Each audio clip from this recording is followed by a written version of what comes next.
क्या बच्चा लोग, welcome back to beta physics. ये क्लास 12 का जो इंपॉर्टेंट क्वेश्चन का सीरीज है उसमें क्वेश्चन नंबर हम लोग बात करने जा रहे हैं 8। क्वेश्चन नंबर 8 क्या है? तो क्वेश्चन नंबर 8 है बच्चा, ये काफी इंपॉर्टेंट क्वेश्चन है, सुनना ध्यान से। इसमें ना कूलम्स लॉ को वेक्टर फॉर्म में करनी बोलता है। Right Coulomb's law in vector form, Coulomb's law in vector form. ये काफी आसान क्वेश्चन है। इससे हम ना दोनों ही 1D में भी, 1 डायमेंशन में भी, और 2D 2 डायमेंशन में दोनों में करेंगे। आ जाइए, तो पहले हम लोग पढ़ते हैं 1 डायमेंशन में। बेहद आसान है, सुनना ध्यान से कि क्या करेंगे। हम लोग एक चार्ज लेंगे Q1 और एक और चार्ज क्या लेंगे बच्चा, Q2। कोई दिक्कत नहीं सर। अब ये इसके ऊपर फोर्स लगाएगा इस तरफ, रिपल्सिव, दोनों सेम नेचर के मान लेते हैं। तो क्या हो जाएगा, फोर्स 2 के ऊपर 1 के द्वारा। तो लिखेंगे F21, ये क्या बच्चा, it is force. What is F21? It is force on, force on किसके ऊपर, 2, चार्ज 2 किसके द्वारा, 1 के द्वारा।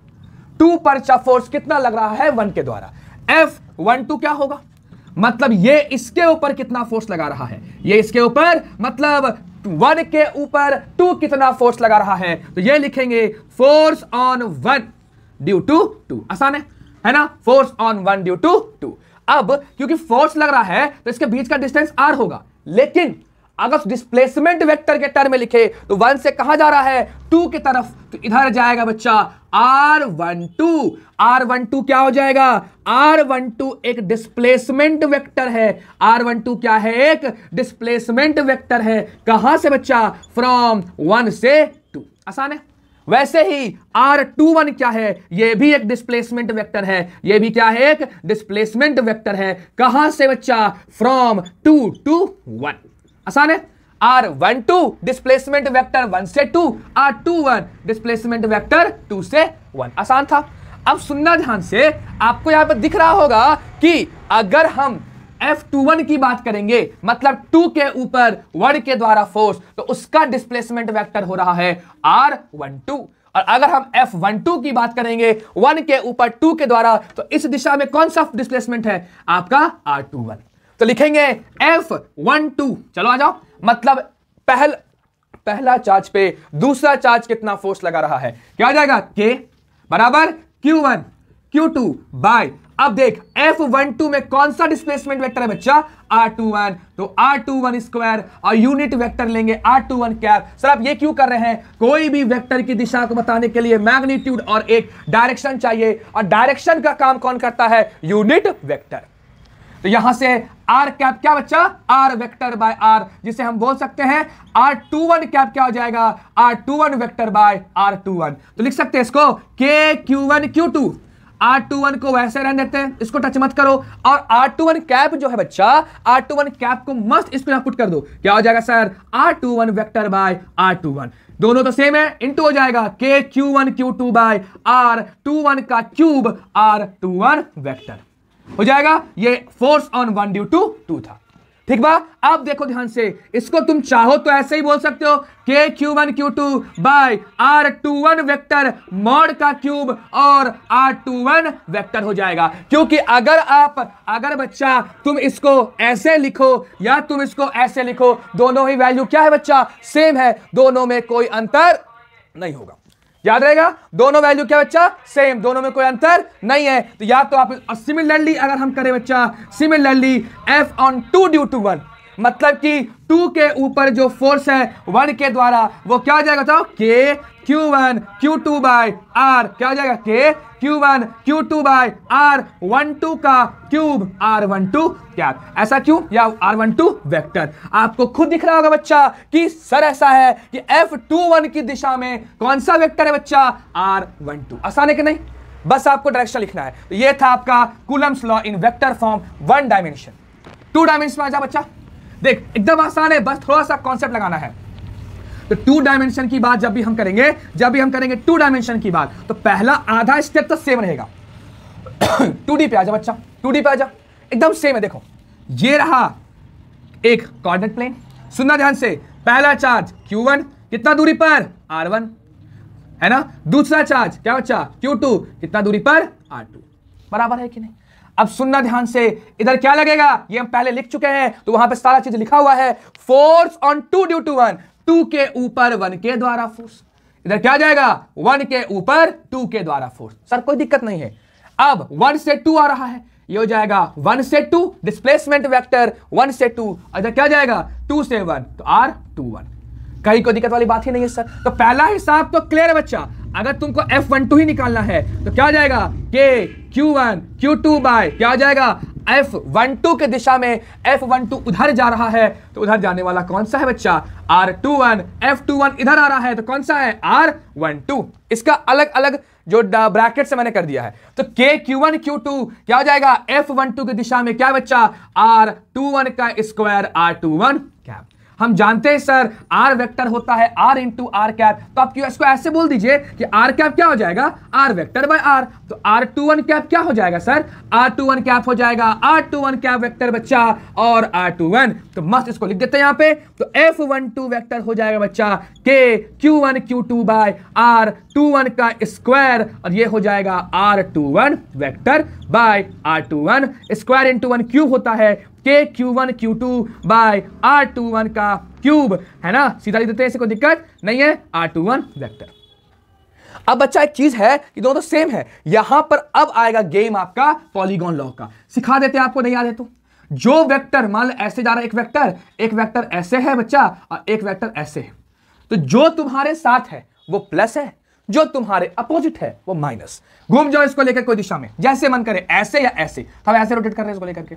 सी मेरे साथ है, अच्छा है। बी मेरे साथ नहीं है, मैं जा रहा हूं ऐसे, बी आ रहा है ऐसा, ना अच्छा नहीं है, माइनस। मैं इधर आ रहा हूं, देखो भाई इधर आ रहे हैं हम लोग, इधर आ रहे हैं और ए जा रहा है इधर, तो ए भी अच्छा नहीं है सर, ठीक है। ए भी minus equals to 0, C vector equals to B vector plus A vector. बात समझ में आया कि नहीं? जो तुम्हारे साथ वो अच्छा, जो तुम्हारे साथ नहीं वो गंदा। असलियत में भी ऐसा ही होता है। अब देख बच्चा, तो तुम अगर हम ले रहे हैं R21 वेक्टर वाला सीन, सुनना ध्यान से, ये कुछ ऐसा है, हाँ सर सही है ना जी। अब देखो, अब R21 की बात हो रही है, 2 से 1 मतलब ये जा रहा है इस तरफ, R1 जा रहा है इस तरफ बच्चा, R2 जा रहा है इस तरफ। जिस दिशा में तुमको घूमना है घूम जाओ, या तो इधर घूमो या इधर घूम जाओ। तो हम लोग इधर घूमना पसंद करेंगे। चलाइए, तो क्या हो जाएगा, जो साथ वो क्या, जो तुम्हारे साथ है सर वो हमारे लिए अच्छा है, जो हमारे अपोजिट है वो हमारे गलत है ना। तो साथ में कौन है बच्चा R2, क्या बात है सर, प्लस हो जाएगा। अब R21 भी मेरा साथ दे रहा है क्योंकि हम भी इधर ही जा रहे हैं और R21 भी इधर ही जा रहा है, तो ये भी हो जाएगा प्लस। लेकिन हम तो ऐसे आ रहे हैं, R1 ऐसे जा रहा है, हम ऐसे आ रहे हैं, R1 ऐसे जा रहा है, तो दिशा दोनों की हो गई नेगेटिव। तो ये हो जाएगा माइनस R1 वेक्टर कितना हो जाएगा बच्चा 0। R21 यहां से निकालोगे, ये जाएगा इस तरफ तो हो जाएगा प्लस, ये जाएगा तो क्या हो जाएगा माइनस। इसको जहां पुट कर देने का, तो हमारे पास क्या हो जाएगा कि Q1 Q2 बाय R21 की जगह पे लिख सकते हैं R1 vector minus R2 vector का मॉड का cube, R1 vector minus R2 vector. बात समझ में आया? वैसे ही आप F12 लिखे हैं, F21 लिख ले बच्चा, क्या आ जाएगा K Q1 Q2 बाय, अगर पुट करोगे तो R12 आएगा ना क्यूब R12 वेक्टर। और अगर पॉलीगॉन लगाते हो इसमें, आजा लगाते हैं, क्यों हमें आता है सर, वो भी लगा देखेंगे। आजा बच्चा, ये है R1 वेक्टर इधर, ये इधर है R2 वेक्टर। अब बच्चा R12 1 से 2 मतलब इस तरफ आ रहा है, कोई दिक्कत नहीं है बच्चा, हम फिर भी ऐसे घूमेंगे। हमारे साथ है R2, ये हमारे विपरीत है माइनस R12, बेचारा ये भी हमारे विपरीत है, हम ऐसे आ रहे हैं, ये ऐसे जा रहा है, हम ऐसे आ रहे हैं, ये ऐसे जा रहा है, तो ये भी क्या हो जाएगा माइनस, माइनस हो जाएगा R1 वेक्टर इक्वल टू 0। यहां से R12 वेक्टर क्या बच्चा R2 vector minus R1 vector, तो K Q1 Q2 by R12 की जगह पे R2 vector minus R1 vector का mod cube R2 vector minus R1 vector. ये हो जाएगा आपका कूलम्स लॉ का वेक्टर फॉर्म 2D में। कितना आसान है। अब बस एक चीज और हमें यहां लिखना है कि कूलम्स लॉ जो है ना बच्चा, तो थर्ड लॉ को फॉलो करता है। देखो, दोनों का डिस्टेंस तो सेम है, R12 वेक्टर जो है वो बराबर है उसका, अगर मैग्नीट्यूड ले मतलब उसका वैल्यू ले, पॉजिटिव वैल्यू ले, तो भाई साहब ई डिस्टेंस कभी चेंज करेगा क्या? नहीं, तो ये तो बराबर हो गया। ये कभी चेंज कर नहीं रहा है, लेकिन दिशा दोनों की क्या है, दिशा दोनों की विपरीत है सर। एकदम सही बात बच्चा, विपरीत है मतलब कि एक जा रहा है ऐसे ऐसे ऐसे, एक आ रहा है ऐसे ऐसे ऐसे, तो एक ऐसे और एक क्या है ऐसे है, दोनों दिशा क्या है विपरीत है। तो हम बोल सकते हैं क्या, और सब वैल्यू तो सेम है, सारे वैल्यू सेम है, बस ये अलग है। सो जितना फोर्स 1 2 के ऊपर लगाएगा उतना ही फोर्स 2 भी 1 के ऊपर लगाएगा, लेकिन दोनों की दिशा क्या होगी नेगेटिव। सो कूलम्स लॉ जो है, तो कूलम्स लॉ जो है जो क्या ओबे कर रहा है, न्यूटन साहब का दिया हुआ third law. Coulomb's law obeys Newton साहब का दिया हुआ थर्ड लॉ, जहां पर for every action there is equal and opposite reaction. दोनों फोर्सेस इक्वल हैं, लेकिन दोनों का नेचर क्या है मेरे बच्चे? अपोजिट। क्या है? अपोजिट।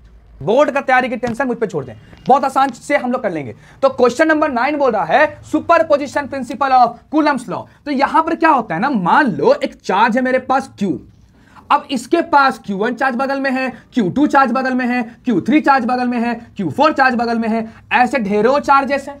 तो भाई साहब टोटल फोर्स जो इसके ऊपर जाएगा वो सबका क्या हो जाएगा? Vector addition. सब ना दबाव लगाएगा इसके ऊपर, तो इसके ऊपर जो टोटल फोर्स होगा that will be the vector sum of all the forces acting due to neighbouring charges. समझ गए बात को? तो एक चार्ज के ऊपर नेबरिंग बहुत सारे चार्जेस के कारण सब फोर्स को जोड़ देंगे तो वो क्या हो जाएगा मेरा? बता, वो हो जाएगा मेरा सुपरपोजिशन प्रिंसिपल। तुम बोल सकते हैं, इसको लिखते हैं पहले कि according to sir superposition principle, बहुत आसान है, सुपरपोजिशन प्रिंसिपल कूलम्स लॉ का है ना प्रिंसिपल, द टोटल फोर्स, जो टोटल फोर्स एक्ट करेगा on a charge due to number of neighbouring charges, due to number of neighbouring charges जो होगा वो क्या होगा बच्चा? Is vector sum. क्या होगा? Vector sum. वेक्टर सम का मतलब क्या है? सबको वेक्टरली ऐड करेंगे।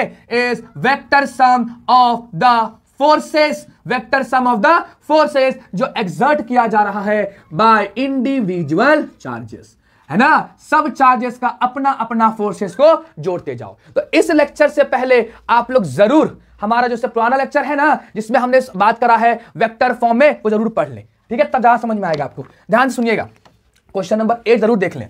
मान ले बच्चा हमारे पास एक प्लेन है और हम ना यहां पे रख दिए हैं एक हमारा Q चार्ज। Q मेरा एक चार्ज है। अब यहां पर R1 डिस्टेंस पर एक चार्ज है Q1, R2 डिस्टेंस पर एक चार्ज है Q2, R3 डिस्टेंस पे चार्ज क्या बच्चा? Q3, और वैसे ही हमारे पास Rn डिस्टेंस पे एक चार्ज है Qn। अब सारे चार्जेस तो मिलके फोर्स लगाएंगे इसके ऊपर, तो इसके ऊपर जो नेट फोर्स होगा वो सबका 1 2 3 4 5 6 n तक सबको जोड़ देंगे।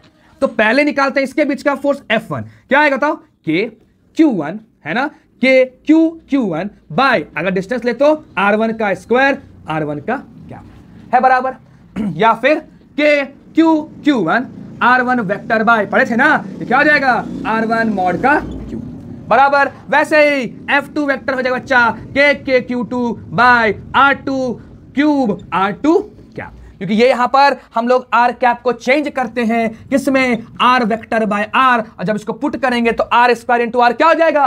R क्यूब, ऊपर क्या आ जाएगा? R vector. क्वेश्चन नंबर 8 जरूर देखें, तब ज्यादा समझ में आएगा, नहीं तो फंस जाओगे यहां पे।